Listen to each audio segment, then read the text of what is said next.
Hello everyone, good morning. তোমরা সবাই কেমন আছো? আশা করছি খুব ভালো আছো, হাসি খুশি আছো। আমিও কিন্তু বেশ ভালোই আছি।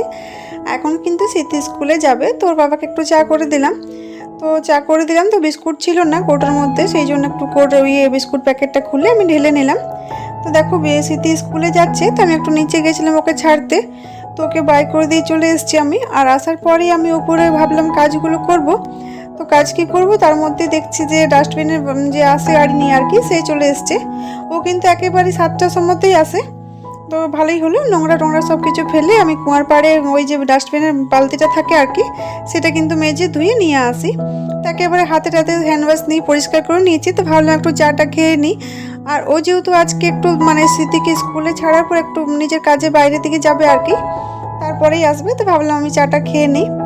আর তারপরে আমি চাটা খাওয়ার পরে আর কি ফ্যানটা অফ করে দিলাম।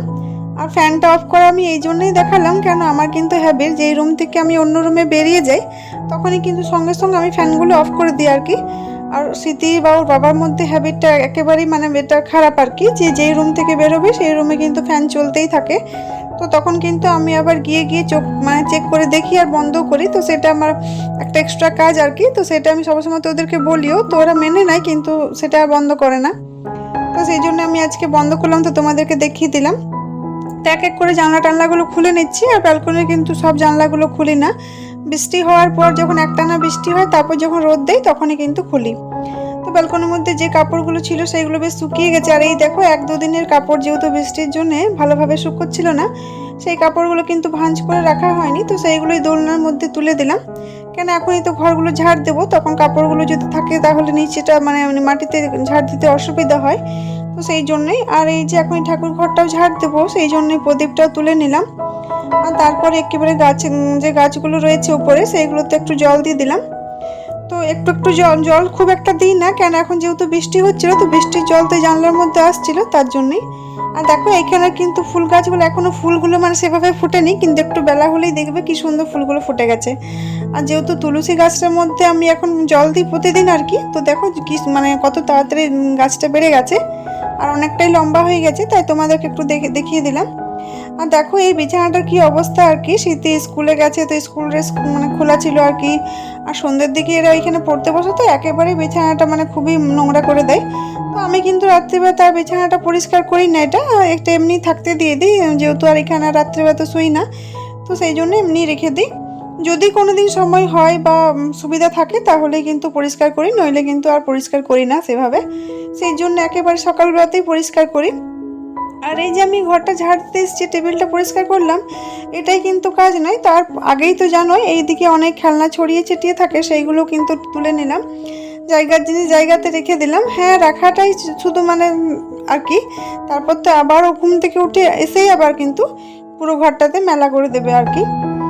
দেখো আস্তে আস্তে ঘরগুলো ঝাড় দিয়ে দিচ্ছি, তো ও নিজের কাজ নিজে করছে আর কি, খেলনাগুলো ছড়িয়ে দিচ্ছে, আর আমাকেও নিজের কাজ নিজে করতে হচ্ছে। তো আমার মনে হয় এটা আমি না, এটা সব মায়েদেরই এক একটা সময় থাকে, ঠিক আছে, পার হয়ে যাবে আর কি। তো এই ঘরটা আমি ঝাড় দিয়ে নিলাম, তার ঠাকুর ঘর ব্যালকনিটা আগেই ঝাড় দিয়ে দিয়েছি, তারপর সব ঘরগুলোই ঝাড় দিয়ে নিলাম। আর কলের কাছে দেখলে অনেক বালতিতে জল ভরা থাকে, ওই জলগুলো কিন্তু আমাদের কাপড় কাচা, বাসন ধোয়া এসবই হয়, তো এক একটা করে আমি নিয়ে যাই। তো ভাবলাম এখন সকাল থেকে একটু সময় রয়েছে, আজকে রান্না বান্না খুব একটা চাপ নেই, যেহেতু আজকে বৃহস্পতিবার নিরামিষ রান্না হবে। তো ভাবলাম কাপড়গুলো একটু গুছিয়ে নিই। আর শীতে যখন পড়তে বসে তখনই কিন্তু আমি কাপড় গুছাই। তো এখন কিন্তু সেভাবে আর কাপড় গুছানোটা সন্ধ্যের দিকে হচ্ছে না, কেন আমারও মোবাইলে কিছু কাজ থাকে, আর তাছাড়া ডুগু খুব জ্বালাতন করে, তো ওর বাবা যদি থাকে তাহলে তো ভালোই হয়। আর সন্ধ্যের দিকে ওর বাবা যদি না থাকে তাহলে কিন্তু খুবই অসুবিধা হয় আর কি। তো দেখো আস্তে আস্তে আমি সব কাপড়গুলো গুছিয়ে নিচ্ছি। আমাদেরগুলো তো খুব বড় বড় থাকে, তার মধ্যে আবার ডুগুরগুলো কিন্তু এক একটা কাপড় ভাঁজ করে রাখতে অনেকটাই দেরি হয়। আর আমার মনে হয় বড় কাপড় মেলতে বা গুছাতে খুব একটা দেরি হয় না, যে যতটা ছোট কাপড়গুলো হয় আর কি। আমার জানি না সবার হয় কি না, কিন্তু আমার তো এটা খুব হয়। তো দেখো এক এক করে আস্তে আস্তে আমি কাপড়গুলো সব গুছিয়ে নিলাম, তার মধ্যে কিন্তু ডুগু ঘুম থেকে উঠে চলে এসছে উপরে। তো দেখো এক একটা যার যেখানে জামা কাপড় থাকে সেই জন্য আলাদা আলাদা রেখেছি। আর এই দেখো ডুগু চলে এসছে। আর যত গামছা ছিল ও ভাঁজ করতে চাইছিল, তাই আমি গামছাগুলোকে দিয়ে দিয়েছি, আমি বললাম তো এইগুলো ভাঁজ কর। তো দেখো জায়গার জিনিস জায়গাতে রাখছি আর কি। তো ওর বাবা থাকে যেদিকে সেই দিকে ওর বাবা রেখে দিলাম, আর এই দুটোতে কিন্তু আমার থাকে। আর এই দেখো ডুগু কিন্তু পেছনে পেছনে দৌড়াচ্ছে আমার। সকাল দিকটা কিন্তু আমার এইভাবেই কাটে, ও ওকে নিয়ে নিয়ে আমাকে কাজগুলো করতে হয়। তবে হ্যাঁ, এখন মানে ছোটো যখন ছিল তখন যে কষ্টটা ছিল ওর থেকে এখন অনেকটা কম হয়েছে। এখন খুব আর একটা যে কোলে নিয়ে রাখতে হয় বা কান্নাকাটি করে সেরকম নয়, খেলনা দিয়ে বা ফোন দিয়ে এখন কিন্তু থাকে। আর এখন প্রায় সময়তে কিন্তু ও নিচেও চলে যায়, আবার নিচে যখন যায় তখন আমাকে আবার বলে বলে যায়, মা তুমি কান্নাকাটি করো না, আমি নিচে থেকে এখনই আসছি, ওইভাবেই বলে যাই। ভালোই হয়, বলে যাই বলে আমার একটু সুবিধা, না বললে কিন্তু আমি এই ঘরে ওই ঘরে খুঁজে বলি আর কি। তো খুঁজতে থাকি। এই দেখো এই নিচের যে ইয়েটা রয়েছে আর কি, আলনাটা, সেইখানে কিন্তু শীতের জামা কাপড় থাকে, সেইখানেও রেখে দিলাম জামা কাপড়গুলো। আর এখানে যে ঝুড়িটা রয়েছে এখানে ডুগু সোনা থাকে, আর আগে কিন্তু গামলার মধ্যে থাকতো, তো এখন যেহেতু গামলাটাতে জল ভরছি তাই ঝুড়ির মধ্যে রেখে দিয়েছি। আর ডুগুর এখন জেদ হয়েছে যে আমি দোলনায় বসবো, আর আমাকে আবার বলছে পেছন দিক থেকে খুব জোরে জোরে ইয়ে করো আর কি, ধাক্কা দাও। তো আমি ভাবছি কী করে ওর কাছে থাকবো, যেহেতু এখন সকাল থেকে কাজ রয়েছে। তো অনেকটা ভুলিয়ে আমি বললাম তুই তাহলে এখানে দোল, আমি কিন্তু ঠাকুরঘরটা এখানেই রয়েছি আর কি, ঠাকুরঘরটা মুছে নিচ্ছি। তো ও যেহেতু আমাকে এখন দেখতে পাচ্ছে, তো আমি কাজ করছি, নিজের কাজগুলো করছি, ও কিন্তু মা মা করে ডেকেই যাচ্ছে। তো দেখো নিজের থেকেও দোলার চেষ্টা করছে কিন্তু হচ্ছে না, সেই জন্য কিন্তু ও বিরক্ত হচ্ছিল আর কি। তো আমি আস্তে আস্তে ব্যালকনিটা মুছে নিলাম, আর আস্তে আস্তে সব ঘরগুলি মুছে নিয়েছি। ওকে কিন্তু ওই দোলনাটার মধ্যেই আমি রেখে দিয়েছিলাম, তারপরে তোর খেলনা রয়েছে, তাই ভাবলাম যতক্ষণ পাচ্ছি ততক্ষণ তোকে থাকি করি আর কি, কাজগুলো করে নিই। তো দেখো ও কিন্তু দোলছিলই, আর আমি সব ঘরগুলো আস্তে আস্তে মুছে নিয়েছি। আর এখন আমি দেখছি ও আবার নিজের থেকে দোলনার থেকে নামতে শিখে গেছে। আর এই দেখো বাস এই রুমটাতে ঢুকা মাত্র ও কিন্তু খেলনাগুলো আবার ছড়িয়ে দিয়েছে।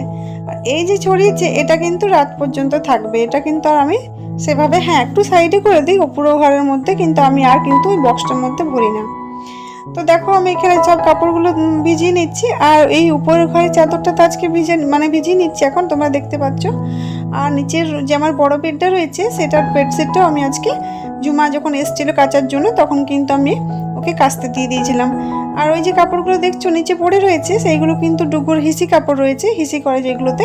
তো ঝুমা কিন্তু বলে যে ওইগুলো আলাদা করে আমি কেচে নেবো, তুমি কিন্তু মানে ওই কাপড়ের সাথে মিক্স করা না, নইলে কিন্তু কাপড়গুলো গন্ধ হয়ে যাবে। তো ওই জন্য আমি রেখে দিই, ও যেমন পারে তেমনি করে আর কি। আর দেখো এখানে যেহেতু ফোন নিতে চাইছিল আর ওর ফোনটা নিচে ছিল, তো ভাবলাম একটু গল্প শুনিয়ে খাইয়ে দিই। আর খাবারটা দেখেই তো জিদ করে সেখানে ছুটে যাচ্ছিল আর কি।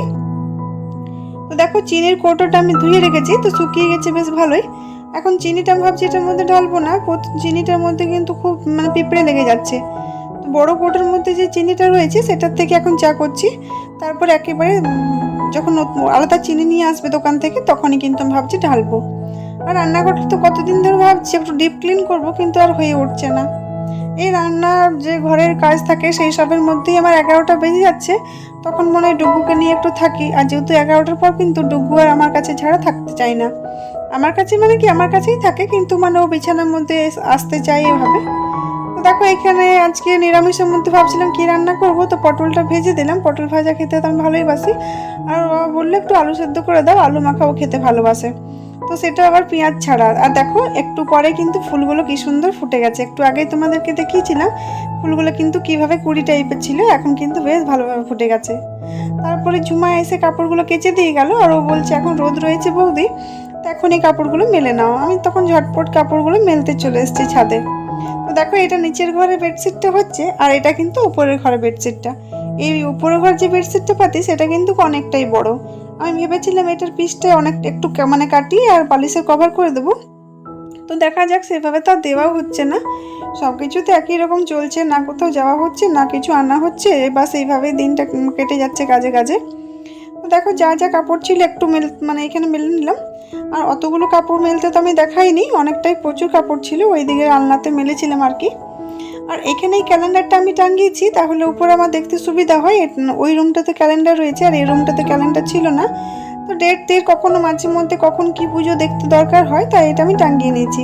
আর টাঙানোর পর থেকে ফ্যানের হাওয়াতে ফট ফট কীভাবে একটা আওয়াজ হচ্ছে, ফেটেও যাচ্ছিল। তো আমার কাছে ডবল টেপ রয়েছে, ডবল টেপটা আমি ওর ক্যালেন্ডারটার মধ্যে আটকে দিলাম। আর এখানে আলু সেদ্ধ হয়ে গেছে, ডাল হয়ে গেছে, আর আমি পটলটা ভেজে নিলাম, আর ভাতটা তো মানে হচ্ছে আর কি। আর ও আজকে বলেছিল 11টার মধ্যে আমি ভাত খেয়ে নেব, তো তার জন্য আমি বানিয়ে নিয়েছি।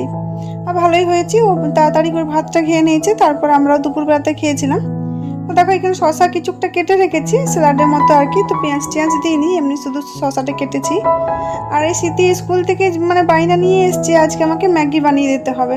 তা আমি ওকে খুব একটা ম্যাগি দিতে চাইনি, তো ওকে অনেক বুঝাচ্ছিলাম যে ঠিক আছে তাহলে আমি সন্ধ্যেবেলাতে বানিয়ে দেবো।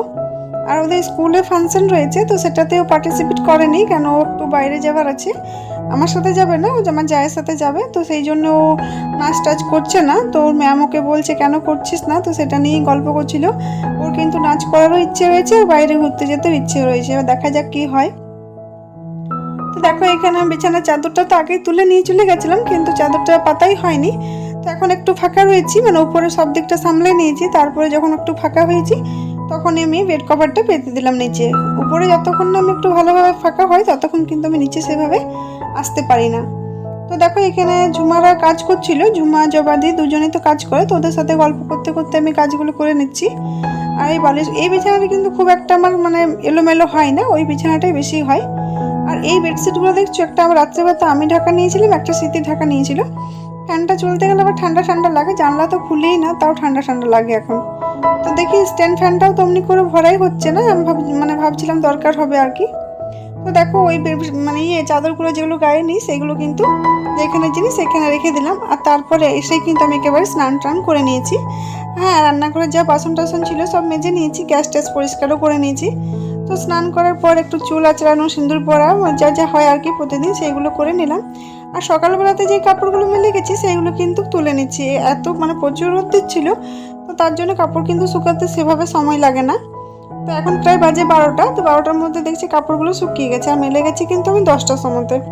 তো 2 ঘন্টার মধ্যে তো শুকাবেই, যেহেতু রোদটাও খুব ভালো দিচ্ছে।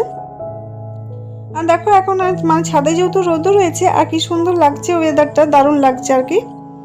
তো আমার তো রান্না বান্না হয়ে গেছে, নিজের ডুগুকু স্নানটা করিয়ে নিয়েছি ওরও। তো ঠিক আছে বন্ধুরা, আজকের মতো ভিডিওটা আমি এখানেই শেষ করছি। ভিডিওটা ভালো লাগলে অবশ্যই like, comment, share and subscribe করবে। আজকের মতো এখানে টাটা, বাই বাই। কালকে আবার দেখা হবে একটা নতুন ভিডিও।